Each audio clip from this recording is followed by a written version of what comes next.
જય યોગેશ્વર, જય જિનેન્દ્ર અને જય મહાદેવ. કેમ છો? મારી ચેનલ એજનસ ફૂડ સ્ટેશનમાં તમારું સ્વાગત છે. આજે આપણે ઘરે જ ખૂબ જ સરળતાથી લીંબુ કે વિનેગરનો ઉપયોગ કર્યા વગર બજાર કરતાં પણ એકદમ સોફ્ટ પનીર બનાવીશું. આ પનીર ઘરે બનાવવું ખૂબ જ સહેલું છે. તો ચાલો બજારમાંથી પનીર લાવવાની જગ્યાએ ઘરે જ અમુક ટિપ્સ અને ટ્રિક્સ સાથે પનીર બનાવવાની શરૂઆત કરીએ. પનીર બનાવવા માટે સૌથી પહેલાં 2 લીટર ભેંસનું મલાઈ કાઢેલું દૂધ લઈ લેશું. અહીંયા તમે મલાઈ કાઢવાની જગ્યાએ ફ્રેશ દૂધનો ઉપયોગ પણ કરી શકો છો. ભેંસના દૂધની જગ્યાએ તમે ગાયના દૂધમાંથી પણ પનીર બનાવી શકો છો. પણ ગાયનું દૂધ તમે લેતા હો તો તે ફ્રેશ એટલે કે તાજું દૂધ જ લેવાનું છે. હવે આ દૂધને ગેસની ફૂલ ફ્લેમ ઉપર આપણે ગરમ કરીશું. દૂધ ઉકળવાનું ચાલુ થાય એટલે કે દૂધમાં ઉભરો આવે ત્યાં સુધી આપણે દૂધને ગરમ કરવાનું છે. અને દૂધ જ્યારે ગરમ થતું હોય ત્યારે વચ્ચે વચ્ચે તેને ચમચા વડે હલાવતું રહેવું, જેથી કરીને દૂધ તળિયે ના બેસે. થોડી વાર દૂધને ગરમ કર્યા પછી અહીંયા જોઈ શકાય છે કે દૂધ ઉકળવાનું ચાલુ થઈ ગયું છે.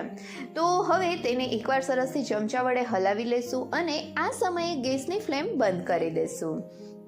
હવે આ દૂધમાંથી પનીર બનાવવા માટે આપણે લીંબુ કે વિનેગરનો ઉપયોગ નથી કરવાના.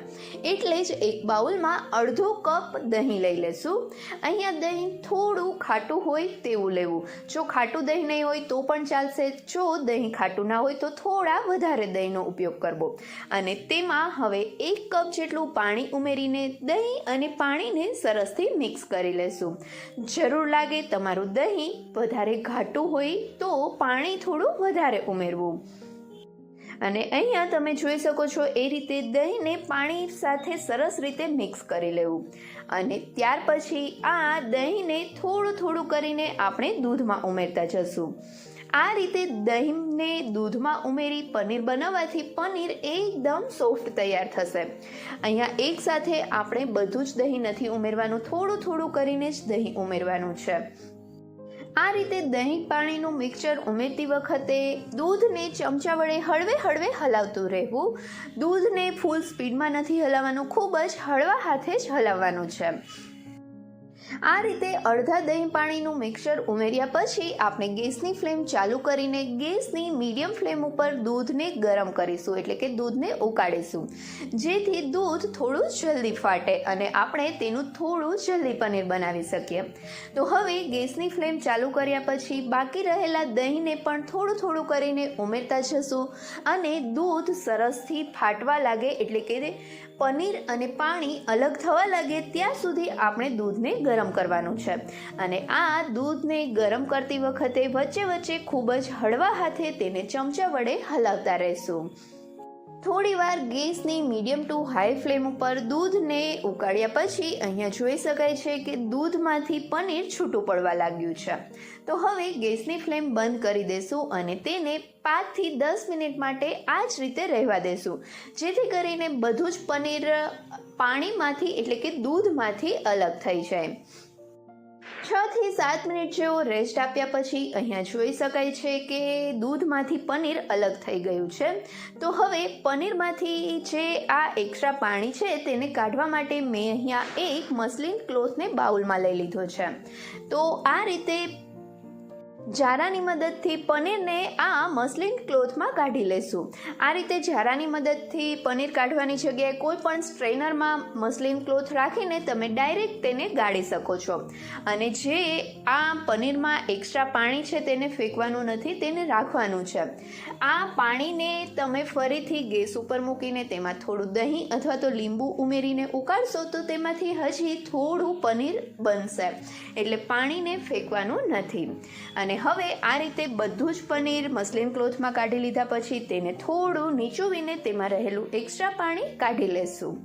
અને હવે આપણું આ જે પનીર તૈયાર થયું છે તેને ચોખ્ખા પાણી વડે 2 વખત ધોઈ લેશું, જેથી કરીને તેમાં જે કંઈ પણ ખટાશ હોય તે સરસથી સાફ થઈ જાય. મસલિન ક્લોથમાં રહેલા પનીરને આ રીતે 2 વખત ચોખ્ખા પાણી વડે ધોયા પછી હવે આ રીતે નીચોવીને તેમાં રહેલું બધું જ એક્સ્ટ્રા પાણી કાઢી લેશું. અને ત્યાર પછી અહીંયા તમે જોઈ શકો છો કે પનીરમાંથી ઓલમોસ્ટ બધું જ પાણી નીકળી ગયું છે. અને આ સમયે આપણું જે મસલિન ક્લોથ છે તે પણ સરસથી ભીનું કરી લેવું, જેથી આપણે પનીર તૈયાર કરીએ તે એકદમ સોફ્ટ તૈયાર થાય.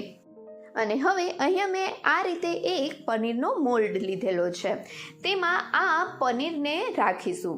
તો મસલિન ક્લોથને આ રીતે સરસથી ખોલીને પનીરને આખા મોલ્ડમાં સરસથી ફેલાવીને ઉપરથી થોડું પ્રેસ કરી દઈશું, જેથી કરીને પનીર બધી જ સાઈડે સરસથી ફેલાઈ જાય.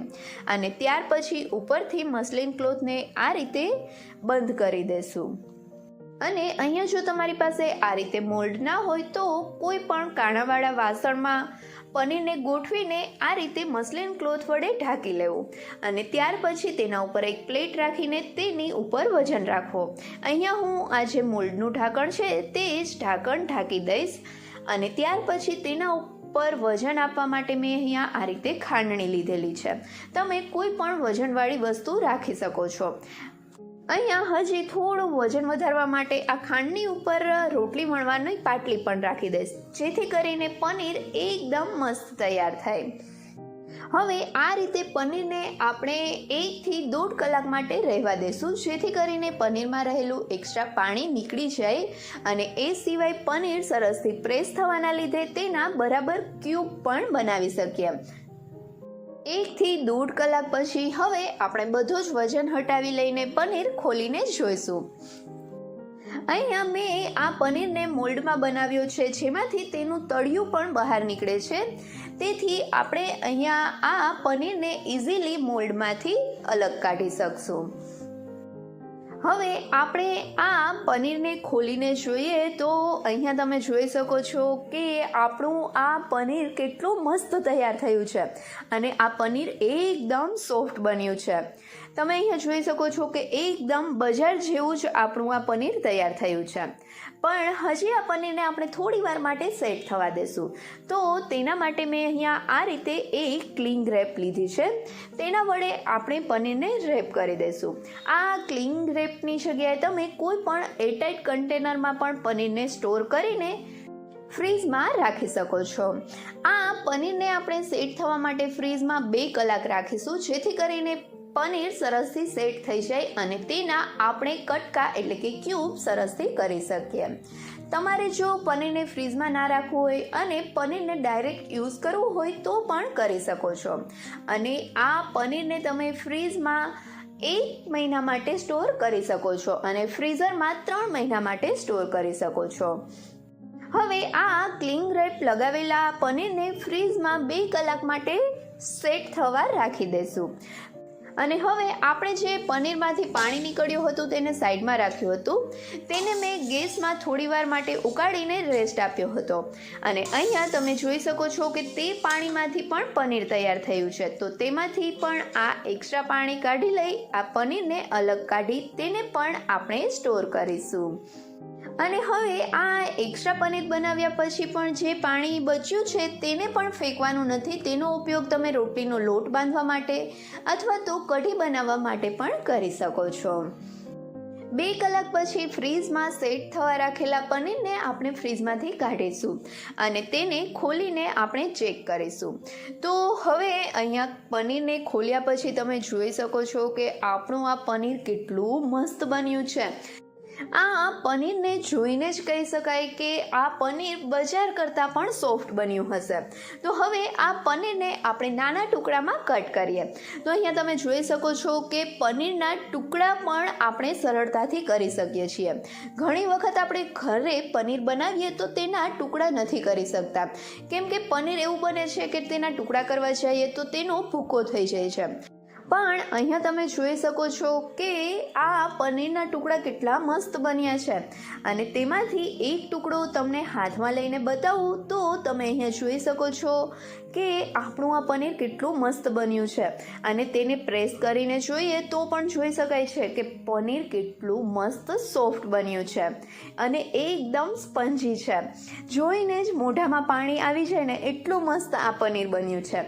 તો તમે પણ ઘરે લીંબુ અથવા તો વિનેગારનો ઉપયોગ કર્યા વગર દહીંથી જ આ એકદમ સોફ્ટ પનીર બનાવજો અને ત્યાર પછી મને કમેન્ટ કરીને કહેજો કે તમને મારી આ રેસીપી કેવી લાગી. જો રેસીપી ગમે તો વિડીયોને લાઈક કરજો અને તમારા ફ્રેન્ડ્સ સાથે શેર પણ કરજો અને હા, મારી ચેનલને સબસ્ક્રાઈબ કરવાનું ભૂલતા નહીં.